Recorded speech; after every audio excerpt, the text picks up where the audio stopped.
अस्सलाम वालेकुम dear students, numerical methods के सिलसिले की इस वीडियो में मैं आपको बताऊंगा कि एक इम्पॉर्टेंट टॉपिक है इंटरपोलेशन। कि इंटरपोलेशन क्या है, इसके क्या फ़वाइद हैं और इसके क्या यूजेस हैं different fields of science and engineering में। ठीक है, तो सबसे पहले तो ये मैं आपको बता दूं कि इंटरपोलेशन असल में हमारे पास एक एस्टिमेशन टेक्निक है जिसकी मदद से हम किसी भी गिवन डेटा के इनसाइड कुछ ऐसे पॉइंट्स पर वैल्यूज़ अप्रॉक्सीमेट कर सकते हैं जो हमें पहले से पता ना हो। ठीक है, और फिर ज़ाहिर है मैं कुछ एग्जांपल्स दूंगा जिससे ये आपको स्टेटमेंट और ज़्यादा क्लेरिफाई हो जाएगी कि डेटा पॉइंट्स से क्या मुराद है और डेटा पॉइंट के दरमियान में से कोई वैल्यू या डेटा पॉइंट्स के इनसाइड किसी वैल्यू के होने का क्या मुराद है। ठीक है, उसके लिए सपोज मैं अगर आपके सामने एक एग्जांपल रखता हूँ कि दो टेम्परेचर स्केल्स में ले रहा हूँ, एक है सेल्सियस जो है डिग्री सेल्सियस और एक है डिग्री फ़ारेनहाइट, और इन दोनों के दरमियान में कोई एक इंटरपोलेटिंग लिंक फाइंड करना चाह रहा हूँ कि उस लिंक को यूज़ करते हुए मैं ये गेस कर सकूँ कि ये 45 डिग्री सेल्सियस जो होता है ये कितने फ़ारेनहाइट के इक्वल होता है। ठीक है, और जो नॉन डेटा अगर मुझे यहाँ पता है वो ये है कि 0 सेल्सियस जो है वो 32 डिग्री फ़ारेनहाइट के इक्वल होता है और 100 डिग्री सेल्सियस जो है वो 212 फ़ारेनहाइट के इक्वल होता है। तो ये मेरे पास दो पॉइंट्स गिवन है और इन दो पॉइंट्स के दरमियान जो मैं इंटरपोलेशन करूँगा उसको लीनियर इंटरपोलेशन भी कहते हैं। अब आप देखिए कि जो 45 है वो 0 और 100 के दरमियान या उसके जो 0 और 100 का इंटरवल है उसके अंदर जो है वो लाई करता है। इसका मतलब है मैं 45, 65, 80, 81, 90 कोई भी टेम्परेचर जो है वो इन दो पॉइंट्स की मदद से मैं इंटरपोलेट कर सकता हूँ। यानी मुझे सिर्फ दो पॉइंट्स पता हैं, 0 32 के इक्वल होता है और यहाँ पे 100 डिग्री सेल्सियस 212 फ़ारेनहाइट के इक्वल होता है। तो इन दो पॉइंट्स को यूज़ करके मैं कोई भी टेम्परेचर 0 और 100 के दरमियान जो है अगर उसकी कन्वर्जन करूँगा तो उसको इंटरपोलेशन कहेंगे, और अगर 0 और 100 के बियॉन्ड में कोई करूँगा तो उसको हम एक्स्ट्रापोलेशन कहेंगे। ठीक है, और इन दो जो बाउंड्रीज़ हैं 0 और 100 इनके अंदर लाई करने का मतलब ये है कि वो डेटा सेट के इनसाइड जो है वो वैल्यू लाई कर रही है, और 0 से छोटी और 100 से ऊपर अगर वैल्यू होगी इसका मतलब ये है कि वो डेटा सेट से आउटसाइड है, इसका मतलब है उसके लिए एक्स्ट्रापोलेशन करेंगे। ठीक है, तो मैं यहाँ इंटरपोलेशन करूँगा, उसके लिए मैं लीनियर इंटरपोलेशन को यूज़ करूँगा।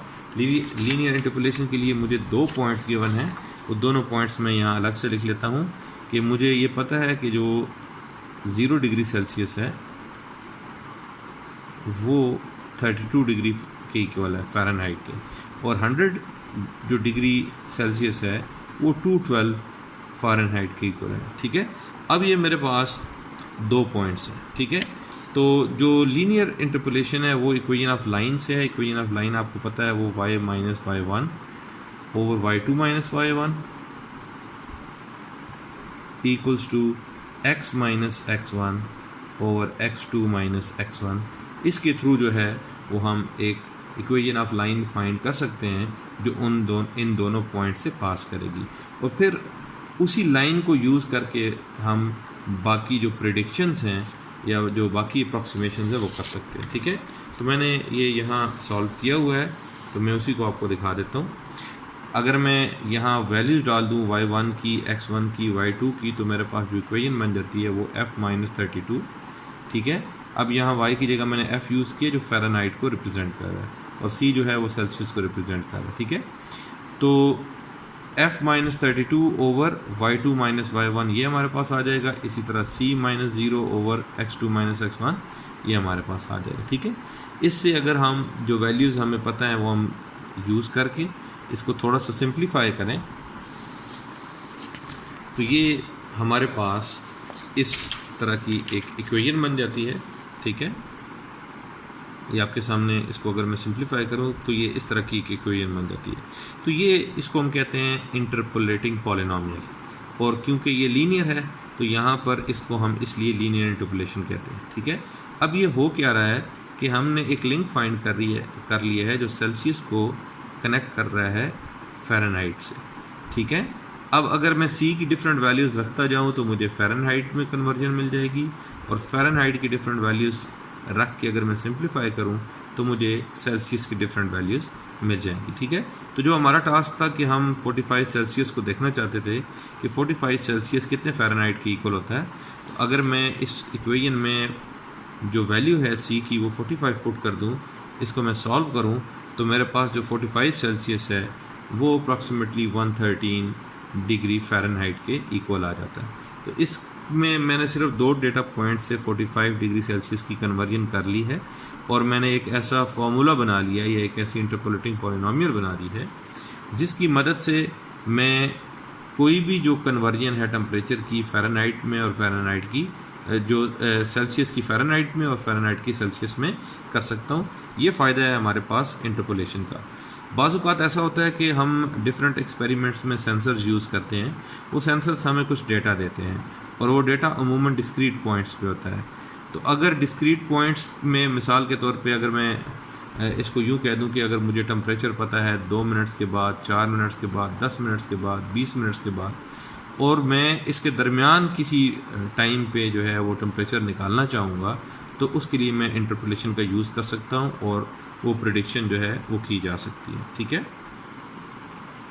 अब हमारे पास ये जो हमने अप्रॉक्सीमेशन की थी ये लीनियर अप्रॉक्सीमेशन की थी, लेकिन जब हमारे पास डेटा पॉइंट्स ज़्यादा होते जाएंगे तो फिर हमें नॉन लीनियर अप्रॉक्सीमेशन की तरफ आना पड़ेगा और फिर हम नॉन लीनियर इंटरपोलेशन की तरफ आते हैं। ठीक है, उससे पहले जो है मैं आपको कुछ जो है वो डेफिनेशंस बताऊंगा जो आपके लिए जानना ज़रूरी है कि डेटा हमारे पास किस टाइप का होगा। एक है equi space data. Equi space data ऐसा डेटा होता है जिसमें जो हमारे पास इंडिपेंडेंट वेरिएबल होता है उसके दरमियान जो गैप्स होते हैं वो सेम होते हैं, और उसके जो अपोजिट हमारे पास है नॉन इक्वी स्पेस डेटा, उसमें भी जो होता है हमारे पास जो इंडिपेंडेंट वेरिएबल होता है उनके दरमियान जो गैप्स होते हैं वो सेम नहीं होते। ये याद रखिएगा कि इक्वी स्पेस्ड होना या ना होना ये इंडिपेंडेंट वेरिएबल पे डिपेंड करता है, डिपेंडेंट वेरिएबल पे डिपेंड नहीं करता। अब ये एक एग्जांपल मैं आपके सामने रखता हूँ, ये इक्वी स्पेस डेटा की एग्जांपल है। यहाँ अगर आप देखें तो x की वैल्यू जो है वो 3579 है, और अगर 5 में से आप 3 माइनस करें तो आपके पास जो स्टेप साइज़ आता है वो 2 आता है। इसी तरह 7 में से 5 माइनस करें तब भी स्टेप साइज़ 2 आता है, और 9 में से अगर 7 माइनस करें तब भी स्टेप साइज़ 2 आता है। इसका मतलब है ये डेटा जो है ये इक्वी स्पेस्ड है, मीन इनके दरमियान जो गैप या स्पेस है वो सेम है। अब देखें मैंने यहाँ पे f की वैल्यू या जो हमारे पास डिपेंडेंट वेरिएबल था उसको मैंने नहीं देखा, सिर्फ किस पे बेस किया अपना डिसीजन, वो इंडिपेंडेंट वेरिएबल पे किया। इसी तरह यहाँ पे नॉन इक्वी स्पेस डेटा की जो है वो एक एग्जांपल है कि यहाँ हमारे पास 3 से 4 तक अगर हम देखें तो 4 माइनस 3 हमारे पास 1 आ जाएगा। तो इन दो पॉइंट्स के दरमियान जो स्टेप साइज़ है वो 1 है, फिर इनके दरमियान 3 है और इनके दरमियान 2 है। तो इसको हम कहते हैं कि ये नॉन इक्वी स्पेस डेटा है। तो इक्वी स्पेस डेटा और नॉन इक्वी स्पेस डेटा होने की वजह से इंटरपोलेशन के मेथड्स जो हैं वो थोड़े से बदल जाते हैं। इस कोर्स में मैं जो मेथड्स पढ़ाऊँगा इक्वी स्पेस डेटा के लिए वो ये है मेरे पास। एक है न्यूटन्स फॉरवर्ड डिफरेंस इंटरपोलेशन, फिर है न्यूटन्स बैकवर्ड डिफरेंस इंटरपोलेशन, और फिर है सेंट्रल डिफरेंस इंटरपोलेशन।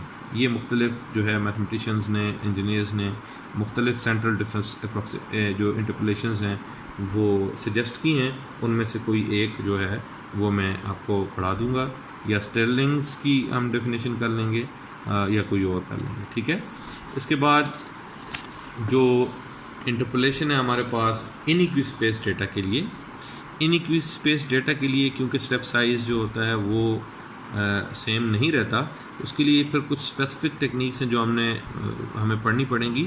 इस कोर्स में मैं आपको 2 टेक्निक्स पढ़ाऊँगा, एक है न्यूटन्स डिवाइडेड डिफरेंस इंटरपोलेशन और एक है लैग्रेंज इंटरपोलेशन। तो ये दोनों जो इंटरपोलेशंस हैं ये हम इनइक्वी स्पेस डेटा के लिए करेंगे। ठीक है, अब 1 बाय 1 ये टेक्निक्स हैं, इन पे मैं वीडियोस बनाता रहूँगा। जो पहली मेरी वीडियो इस सिलसिले की होगी वो होगी न्यूटन्स फॉरवर्ड डिफरेंस इंटरपोलेशन के लिए, जो इससे मेरी नेक्स्ट वीडियो होगी। और उस वीडियो के लिए तब तक के लिए अल्लाह हाफ़िज़। इस वीडियो में मैंने आपको बता दिया कि इंटरपोलेशन क्या चीज़ होती है और उसको हम किस तरह से उसके फ़ायदे जो है इस्तेमाल कर सकते हैं। बाद में जो हम इंटरपोलेटिंग पॉलिनोमियल फाइंड करते हैं उससे फिर हम उसके रेट ऑफ चेंज या डेरिवेटिव्स भी फाइंड कर सकते हैं। तो न्यूमेरिकल डिफरेंशिएशन के लिए भी जो है इंटरपोलेटिंग पॉलिनोमियल्स बहुत इंपॉर्टेंट रोल प्ले करती हैं। ये असल में क्या करती हैं, डिस्क्रीट डेटा सेट को एक कंटिन्यूस पॉलिनोमियल में कन्वर्ट कर देती हैं, जिसको हम जो है वो प्रेडिक्शन के लिए या अप्रॉक्सीमेशन के लिए यूज़ करते हैं। अगर डेटा के इनसाइड ही हमने वैल्यू अप्रॉक्सीमेट करनी हो उसको इंटरपोलेशन कहते हैं, और अगर डेटा सेट से आउटसाइड कोई वैल्यू अगर हमने अप्रॉक्सीमेट करनी है तो उसको एक्सट्रापोलेशन कहते हैं। ठीक है, नेक्स्ट वीडियो के लिए अल्लाह हाफ़िज़।